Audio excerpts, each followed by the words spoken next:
We have Jonathan Hollingsworth here to give us some tips on getting hired. Please join me in a warm welcome.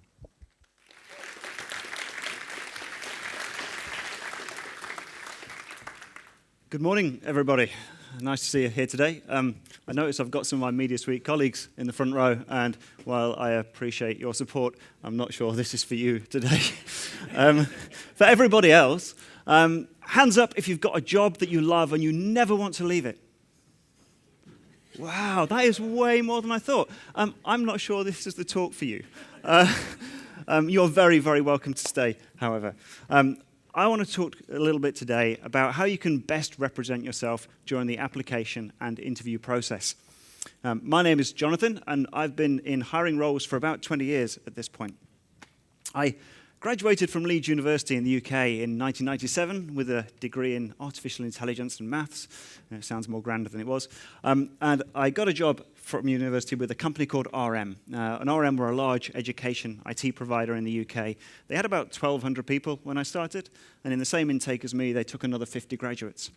And that really just involved me having a telephone interview and then attending a graduate hiring weekend. And that involved me turning up along with 20 other graduates to a hotel in Oxfordshire early one Saturday morning in late September, where I spent the next 2 days being assessed, questioned, and interviewed all day, over lunch, over dinner, over drinks in the evening, over breakfast the next morning, and all the way through until Sunday evening when I got to go home. The idea being you just can't fake it for over 20 hours of face-to-face communications.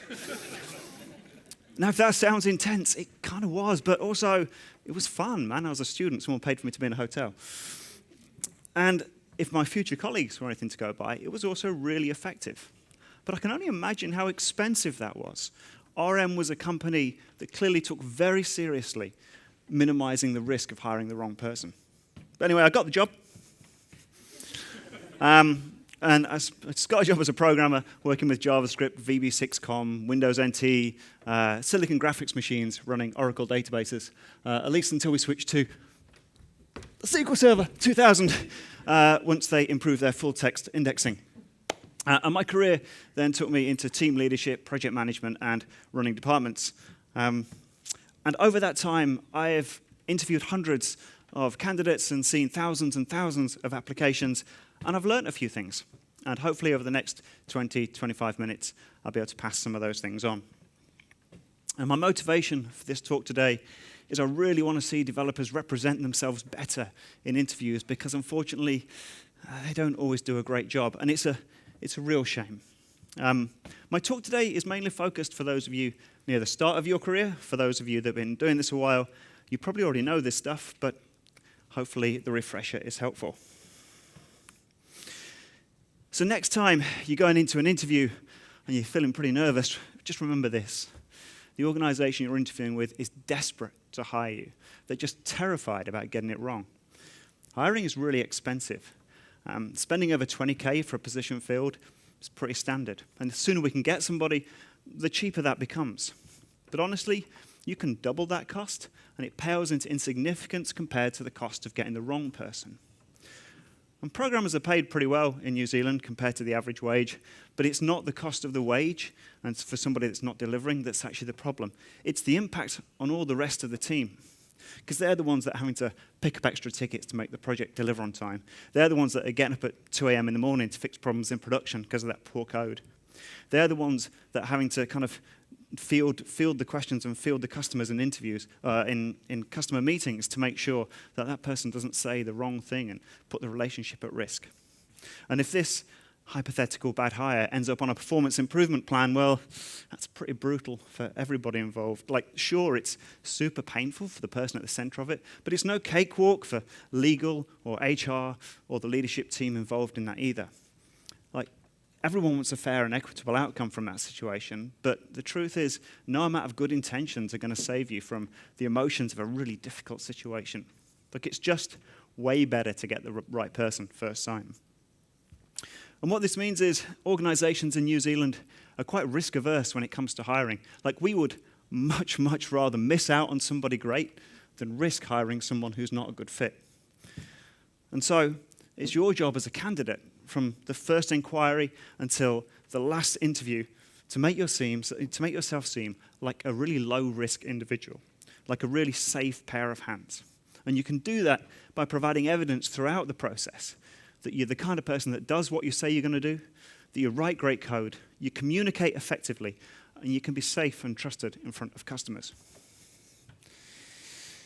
Now, if you go through a recruitment consultant, they'll probably give you a call, work out a little bit about you, and then they'll write a written introduction along with your CV when they're sending your application through to the company.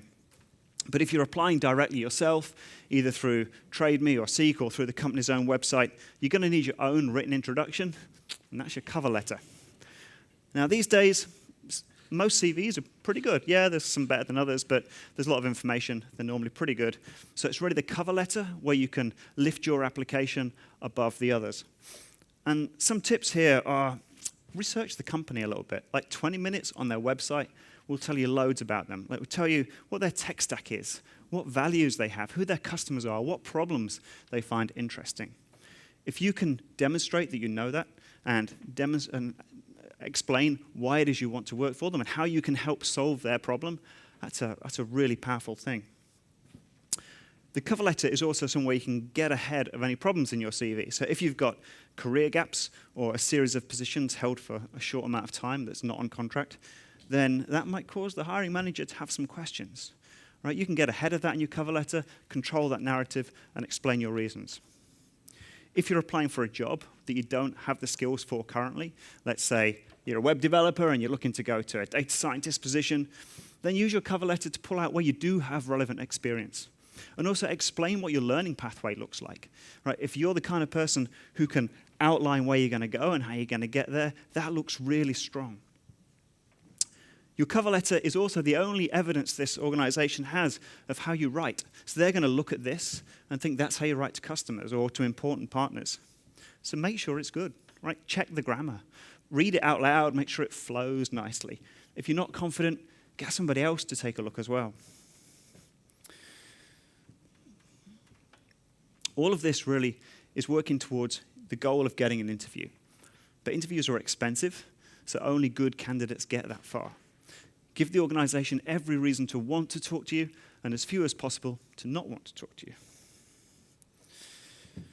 I don't know what to say about CVs. That isn't on 1,000 other websites. There are perhaps a couple of things that are worth pointing out.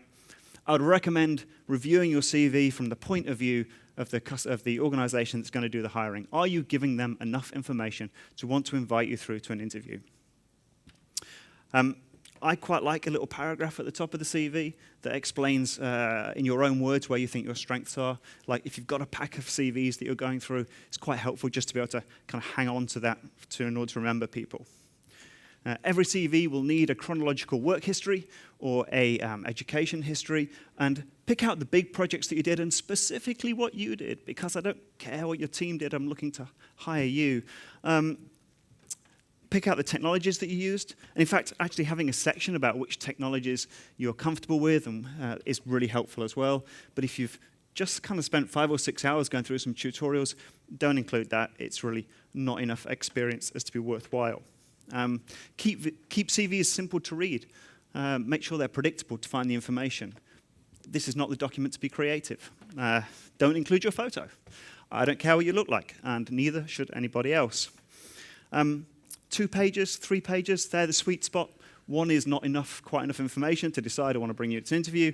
And by 4, I'm probably going to lose interest, especially if I've got a lot to go through. The whole goal here, really, is to build a picture of who you are. So if you've got 10 years working experience on your CV, you can probably step away at this point because you've got enough information. But if you're coming straight from university or education, or you've not got a long work history, you might also want to include some other bits and pieces as well. So sure, side projects and open source work are great, but it doesn't just need to be code. If you've got any volunteer work or sporting achievements or really anything that demonstrates behaviors you think are going to be valuable in the position for which you're applying, include that, because it all goes towards presenting a picture of who you are as a person. Now, at me this week, we don't always do screening calls. If the application is great and it comes referred from somebody we trust, then we'll probably go straight through to a first interview. But when we put adverts up on places like Trade Me or Seek, honestly, it's kind of average.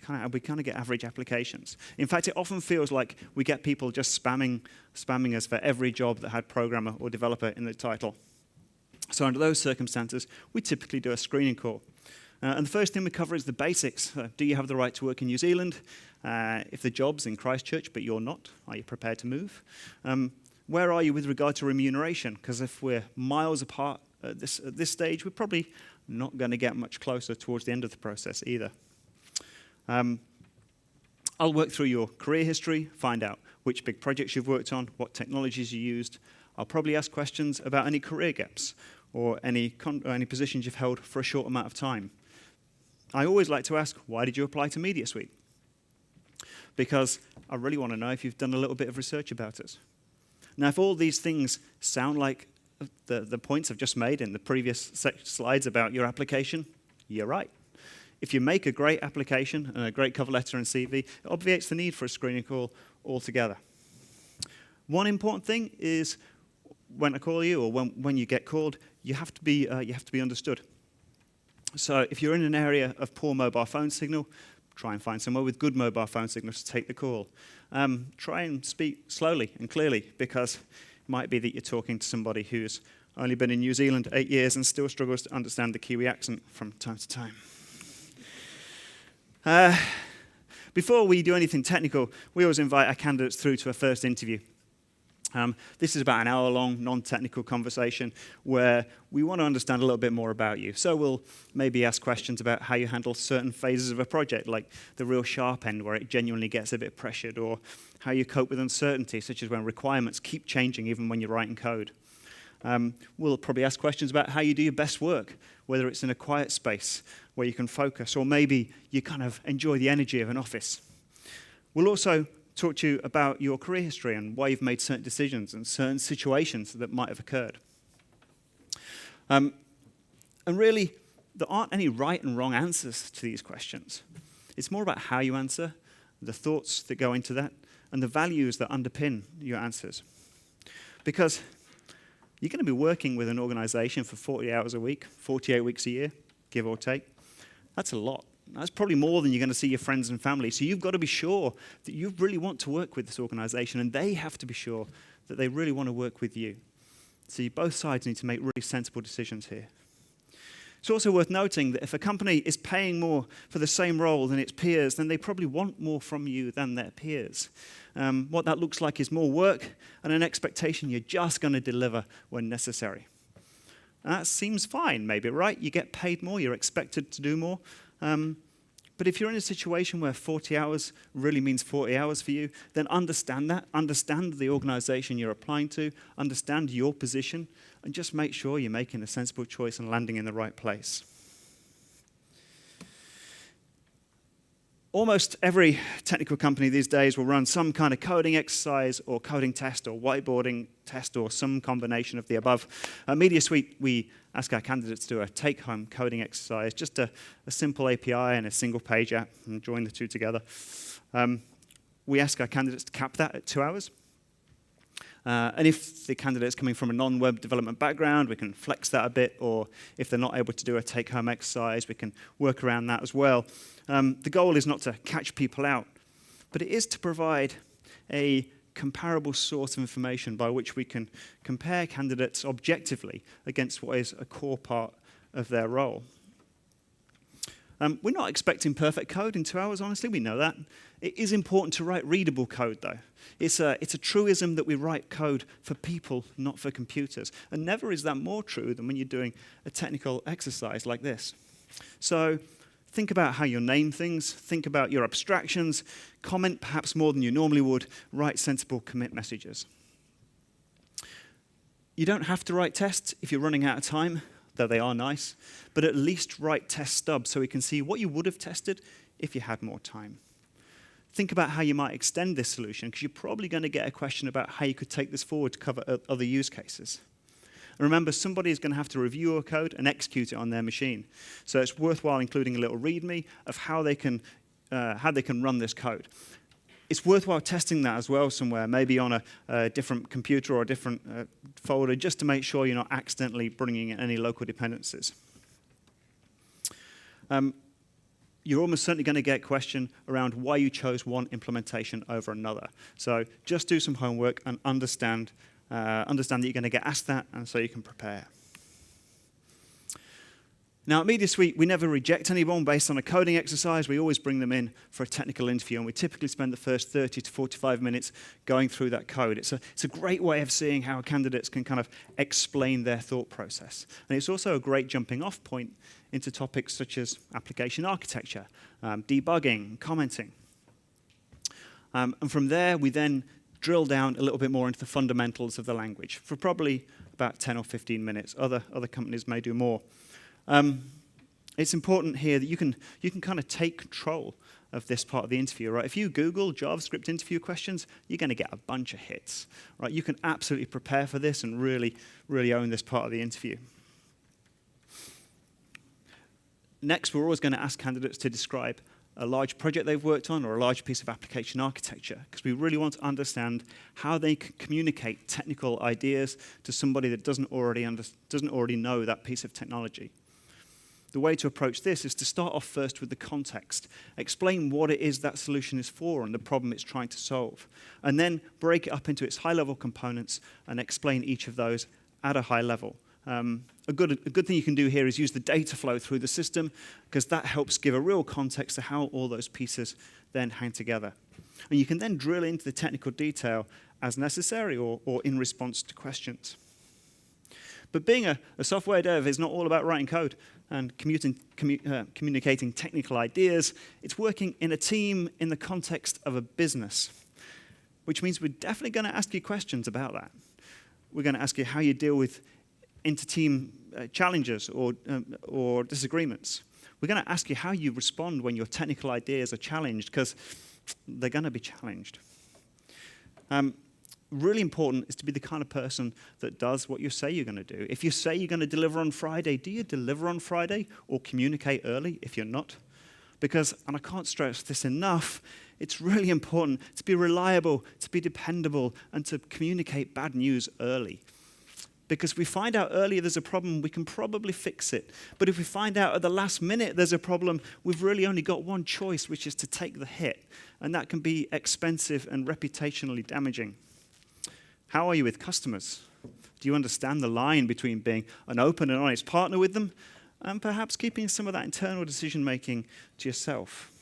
Do you understand that they're under constraints and challenges that we don't know about? Do you understand that software development is really expensive? So we have to use that information to make sensible decisions on our priority and to be always justifying our value. As we've covered a few times today, technology keeps changing, right? So how do you stay up to date? What's your technique for learning? What's your plan for career growth? If you know these things, that's brilliant. That makes for a really low maintenance employee, because we can just trust you to go off and forge your own path. Now, obviously, you're going to get asked a lot of questions through all these interviews. That's okay. Google is your friend. You can Google what all the questions you're going to get asked are and prepare.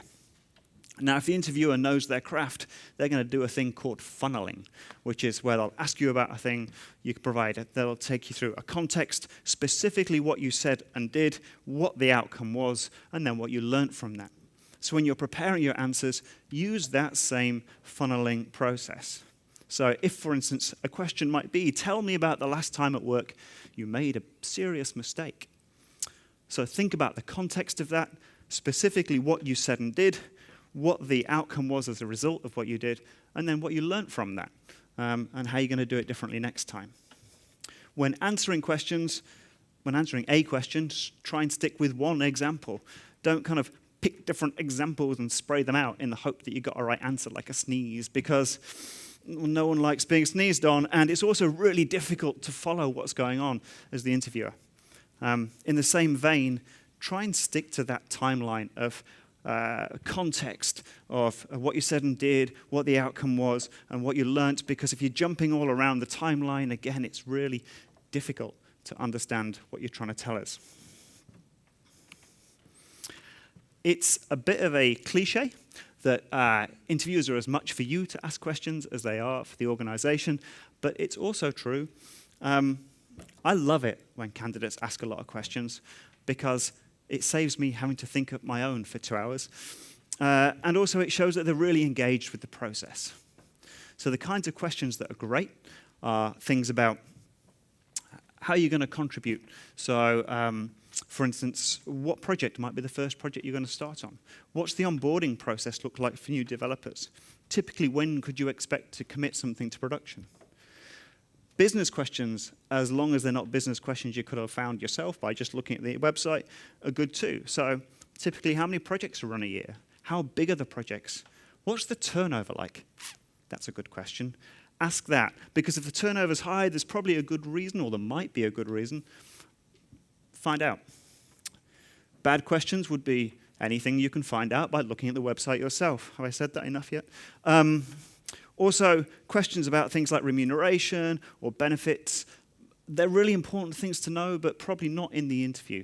Wait until you've been offered a job and then negotiate on those points. We all get rejected sometimes, sometimes even from job interviews. It happens. It's sad. You've probably invested a lot of time. Don't beat yourself up about it. This can be for many, many reasons, many of which are outside of your control. But you do still want to take value from the process. So, first of all, thank the company for their time, because they've invested a lot of effort in interviewing you. But then ask them, what did they like about your application? And where did you fall short? When they give you your feedback, don't try and tell them they're wrong. I've had that a few times. The time to convince somebody that you're the right employee is during the interview, not when they try and give you feedback. But it is okay to ask if you can reapply in the future. Because that's kind of nice, right? If somebody wants to work with you so much that they want to reapply once they've addressed any of the feedback, that's a pretty epic look for you as a candidate, and the company feels good about themselves. Now, this is my last slide. This is great. I'm on time. I was originally going to title this talk, One Weird Trick for Getting Hired, because I thought it was funny. But I thought, oh man, that's stupid, right? There's not one weird trick. There are, in fact, loads of things that you can do to improve your application and get hired. But then, as I got to the end of it, I was like, you know what? There sort of is one weird trick, right?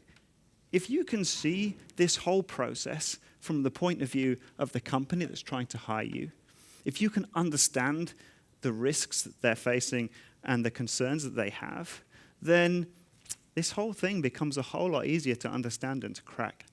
And if you can follow that advice, then you're going to have a whole lot more luck next time you're going through this process. And with that, I'd like to wish you all good luck for your next interview, except for the Media Suite lot. And I might even have time for, oh, actually, I'll get killed if I don't say this. We are hiring. So if you would like to come and talk to us and find out what we do at Media Suite or practice any of the stuff that I've just talked about today, please come and find me. I'm very happy to as well. Also, take any other questions that you don't necessarily want to ask in front of everybody here. Good luck. Thank you.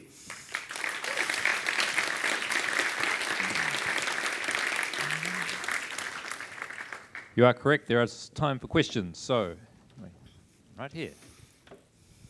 Good talk, thanks. How do you recommend people start with that pay negotiation discussion? Oh, you know what? I gave this talk a couple of weeks ago, and the first question I got was, how do people go with that negotiation? I can't really help with that very much because it depends on who the manager is or who's making that decision. My own pay might suggest I'm not very good at this process either. Honestly, but what it boils down to is how valuable you are. I have seen people have their job offer removed from trying to negotiate too high. So do be aware there is a downside. If you come in looking to play hardball, that might hurt your chances. But then also know your value. Like, you guys are super valuable at the moment. Developers are in huge demand. There is some space to work with. Understand what the market looks like. Understand what the local market looks like, and pitch your worth appropriately. But if you do go in too ambitious, you might just find that job disappears. Hello. What's the best way to reject a company? Wow. Like the same way you would reject a candidate, right? Just like it's going to be via email is the medium that you're going to do that. Give them the reasons, man, because they are really keen to know. I would love to know why a candidate kind of rejected working for Media Suite, assuming it wasn't pay, because I can't do anything about that. But like if we're not coming across or we're not presenting the right values, then we're either we're just not aligned, and in which case I'm cool with it, or we're not presenting ourselves properly, and there's some problem in our messaging, which is really helpful to know. So any feedback you've got for us during the process, or any feedback you've got, they would love to hear that, man. Don't, like, be polite, but tell them the truth. Thanks for the talk. I have a question on your technical interviews. Yeah. Have you tried different types of technical interviews over the years, and would you try other types of technical interviews in the future, or have you settled on this is the best way? Good question. Yes, we have tried different types in the past. We didn't used to do a coding exercise, and now we do because we made some bad hires. And in retrospect, we found that we needed something truly objective rather than our subjective opinion to be able to help make that decision for us. So I don't think we would go back to not having some kind of objective measure. I would be open to trying something different, but what we've got, I feel, is working pretty well at the moment. But like, just because it's working now doesn't mean it's going to work infinitum. And if we couldn't kind of change, as Ewan's talk so gracefully pointed out, if we couldn't change with the necessary processes, then would become obsolete, right? So yeah, would happy to change it. Hi there, thanks Hello. so much for the awesome talk. That's my pleasure. I just had a question. How do you communicate that you're low risk and a really effective, good employee, but you have like maybe a perceptual or otherwise disability or impairment, or you have ADHD or dyslexia? Ooh, good question. And honestly, kind of a difficult one for me to answer. There's a lot of legal minefields in hiring. I gave this talk at a meetup recently, and a guy came up to me afterwards, and he showed me his phone, and it says, "I can't speak. How can I get a job?" Or can I still get a job? Was his question. And the answer is, yeah, man, you absolutely can. It might legitimately reduce the opportunities you have. Like, there's going to be some places where, for instance, talking to customers on the phone might be a big part of the role, and that probably wouldn't be appropriate. But there are loads of organizations out there for whom there's no requirement to speak. So in his case, he still had lots of opportunity. In terms of other circumstances, I really think you've got to be able to play to your strengths. There's loads of things that you still can do. And what's important is that you present a different way of being able to solve problems. So if you can't solve a problem one way, then you're the kind of person that just takes that different circumstance and doesn't let that stop you. You're actually just presenting an alternate way of solving the problem. And that's then a really powerful statement, because what that says about you is you're not going to let a situation beat you. In fact, you're just going to turn it around and do something a little bit differently. And that's a really kind of strong message for any candidate to give. Does that answer your question? Okay, we might have time for one more question. If anybody has one? Ooh. If I can answer your question afterwards, sir, if you like, I can happy to talk to you later.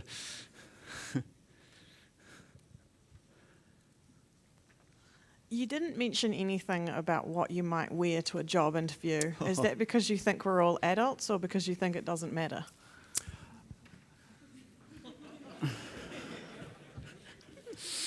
I'd like to say it doesn't matter, but it absolutely will, depending on who you interview with.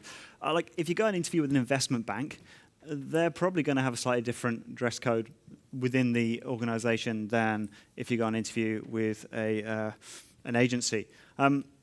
But like, honestly, I'm looking around the room here, and I don't think I've seen anybody at the conference who I wouldn't happily, like, who I'd think was dressed inappropriately or weird for an interview, man. So I think in 2021, it's just not such a big deal as it was when I was interviewing in 1997.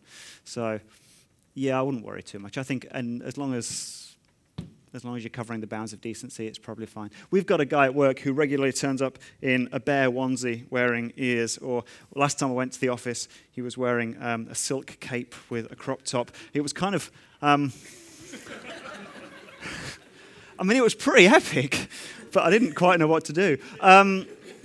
Man, I all of a sudden felt every one of my 44 years of age. But, like, I mean, organizations these days, as long as you can smash out great work, it doesn't really matter what you wear, to be honest. Right on. Let's thank Jonathan again.